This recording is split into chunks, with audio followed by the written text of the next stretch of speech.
Hello everyone, Zekiziel here, and today I'll be reacting to GENESTEALER Cult: A Story, which was requested by Brutalite. I've never actually watched anything by Warrior Tier before, but I do like a good story, and that's what I'm expecting. Also hoping that it's a story that actually shows off the Tyranids without make them come across as, well, for lack of a better term, like jobbers, since GW in official lore tends to do a thing of going, oh hey, when the Tyranids do win, we don't hear about it because, well, they've eaten everyone, so we only hear about their losses. But regardless, as always, there will be a link to the original video in the description box below, and without further ado, let us begin.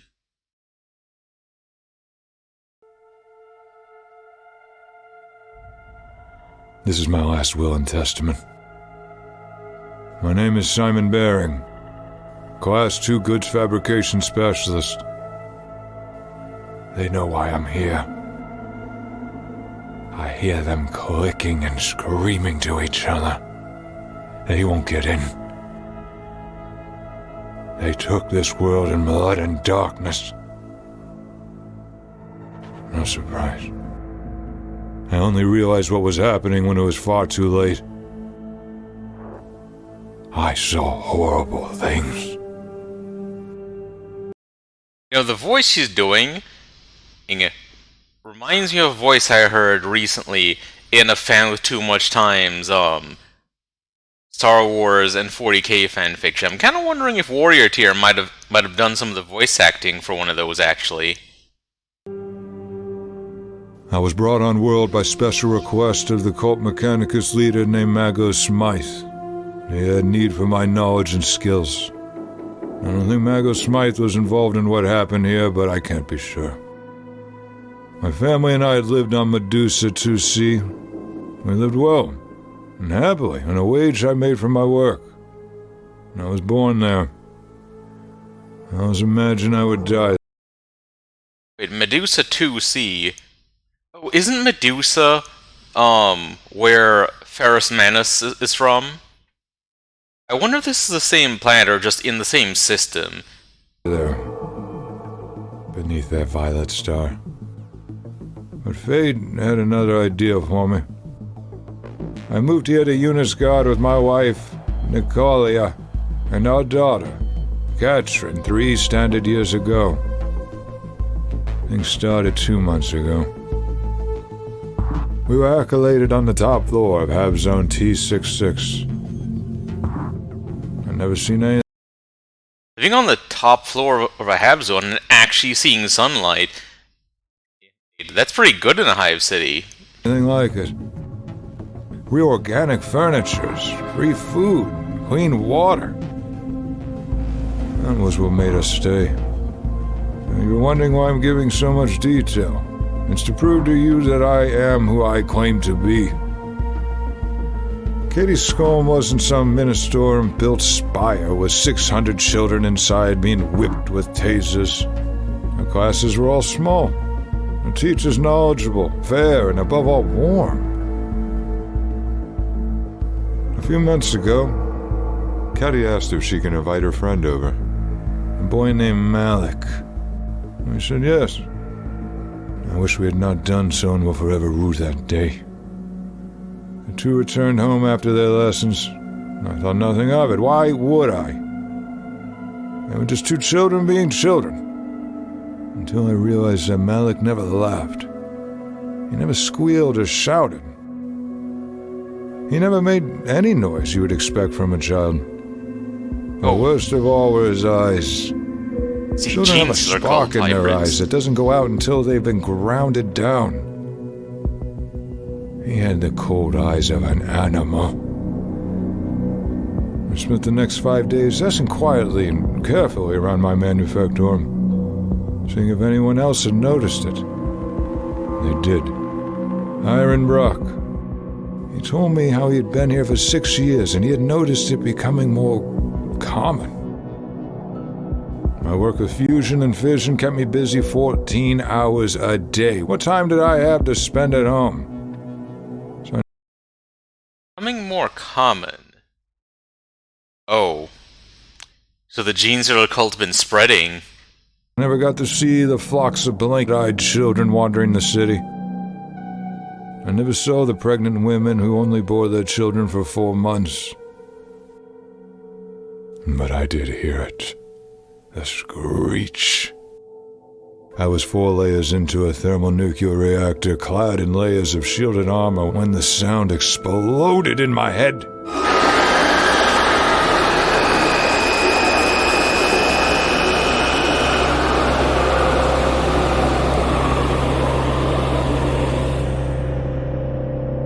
It took me 25 minutes to get out of the core and 25 more to strip the high-hat suit off and scramble out. The factory was a butcher's yarn. Dead bodies everywhere. Either flayed, consumed, and both. The avenues were choked with the bodies of men and women who just wanted to work.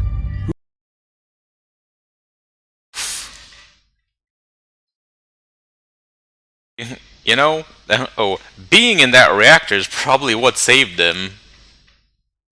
The GENESTEALER cult probably wasn't looking for anyone in there, and also probably wouldn't have sent anyone in there without cladding them in protective gear, which probably wouldn't have fit them since, you know, third arm and all that. Who just wanted to give their families a better life. I saw Hiram Brock laying in a circle of 20 corpses. A bent rebar still gripped his hand. I remember I tried to save him. May he rest in the light of the Emperor. After an hour, I made it outside to see the hab towers that reached the skies being pulled down. I stood, blinking in stunned horror as 50-story buildings crumbled and collapsed into plumes of dust. They were pulled down by bellowing mountains of claws. Chitin claws, teeth, eyes, so many eyes. Most of the people on world were caught unprepared. I saw the Planetary Defense Force overwhelmed and ripped apart like they were nothing. But I honor them, those brave soldiers trying. I saw a mechanized division. By the way, that's one of the reasons I like the Imperial Guard, even though they die in droves. The fact that they still even attempt to fight the things that they do, even though they're just normal people. Of the Imperial Guard who had stopped on world for supplies ripped apart. Their armored vehicles poured rounds into the waves of ravening animals. To no avail.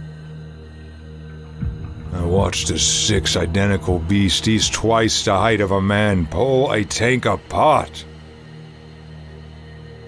He must have been a commander, ordered his damn crew to fire one last time. I've never seen a tank fire like a cannon before. Everyone in any position of power disappeared instantly or was dragged screaming into the streets.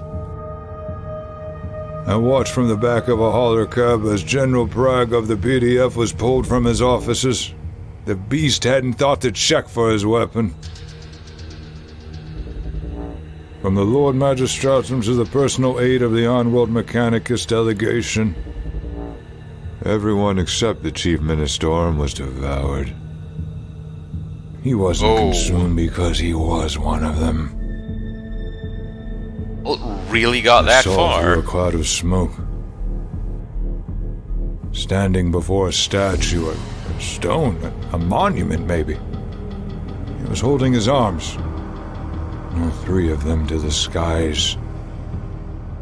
And I heard the million beings around him chanting.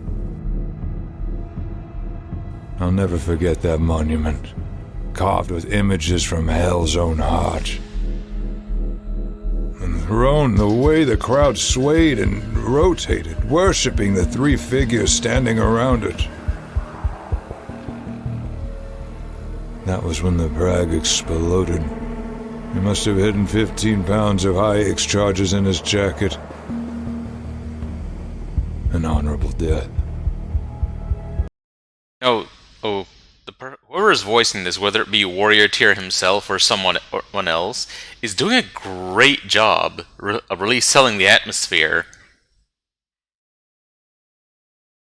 It's like it has sort of a feel kind of like Dead Space in a way, of like some of the stuff that's being dealt with.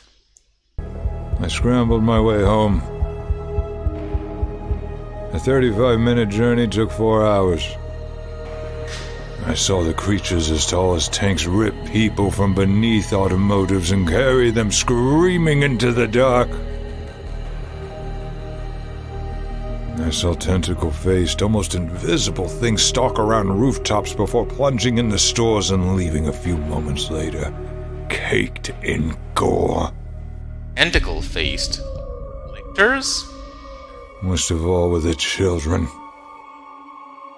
They swarmed in packs of 40, pulling down the last tenacious pockets of resistance. They knew their enemies couldn't bring themselves to shoot children. They used that knowledge. Natalia, Katya, and I... That was a really haunting visual just now. I managed to hide in the back of our high block. My work allowed me a mid-level apartment. It was well appointed, within an arm's reach of doors that were easy to hack open. Thankfully, due to my training and natural aptitude, I managed to reroute enough power to send some messages. In all honesty, I sent 2. One to any Imperial forces listening, and the other to Medusa 2C. To my father, requesting he tell the authorities there what I had seen. My wife and I spent 4 weeks stealing food from the empty hab units around us. Enough to keep us going. We took pics of everything we could, from the footprints with their 4 toes heavy and clawed, to pics of that huge monument that stood in the city center, and now was covered in bones of the citizens of this world. You know, I'm wondering, first off, if those messages will even reach anyone, given that the Tyranid Hive fleet may very well be on its way, and if it is, the Shadow in the Warp is going to prevent any messages from getting through. But even assuming any messages do, at this point I think like the best they can hope for is Exterminatus. I crept from hab unit to hab unit, capturing images from my neighbors' window panels. Thankfully, our neighbors stockpiled everything they could. They never returned. I prayed for them every night. I hope they know they allowed my daughter to survive. I hope they found the peace I found when I saw her dark brown eyes. I hope they never know the pain I felt when I had to force myself to let go of her hand. Knowing it was the final time I would see those eyes. Oh, that's why his daughter was mentioned when he said about him and his wife scrounging. My family off-world through negotiations with a member of the Inquisition. Her name was... Access verified. She offered me a trade. The price for my family's safety was this. I stay in the world and do what I'm about to do. I must do it. Because no one else can. Oh, is he gonna overload the reactor? Thing. But I do it with pride. With a smile on my face.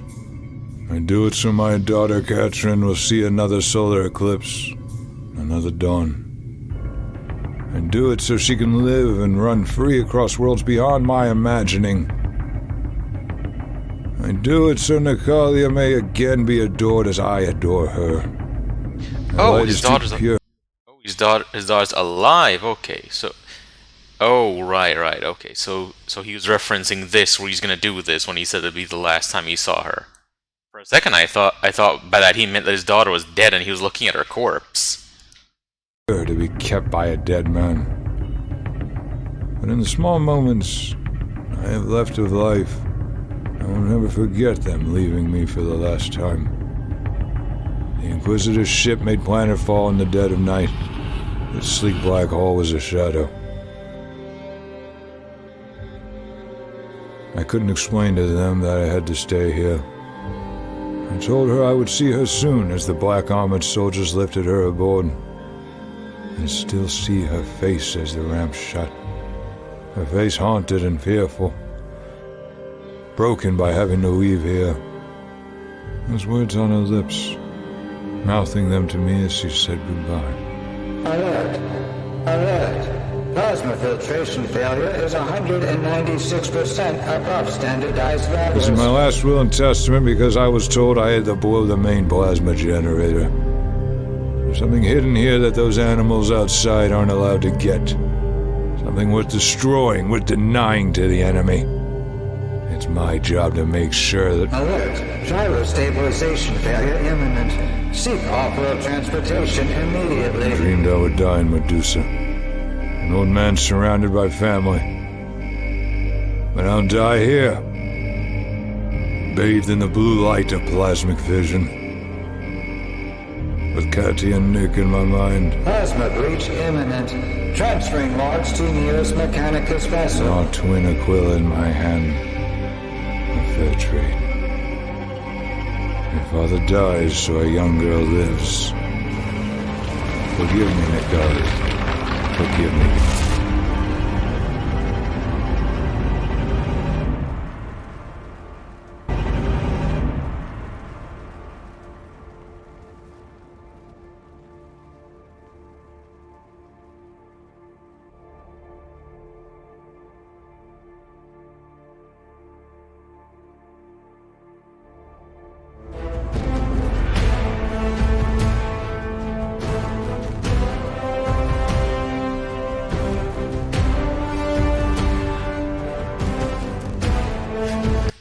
I have to say, that was amazing. Both well written, but also very well voice acted. It was a treat to watch / listen to. I'll be sure actually to check out more of Warrior Tears content now, actually, and add it to my very much considerable backlog. But for now, I hope everyone has a wonderful day, and if you enjoyed watching this with me, then I'd appreciate if you like, comment, and subscribe. But that's all for today. Zakiziel signing off.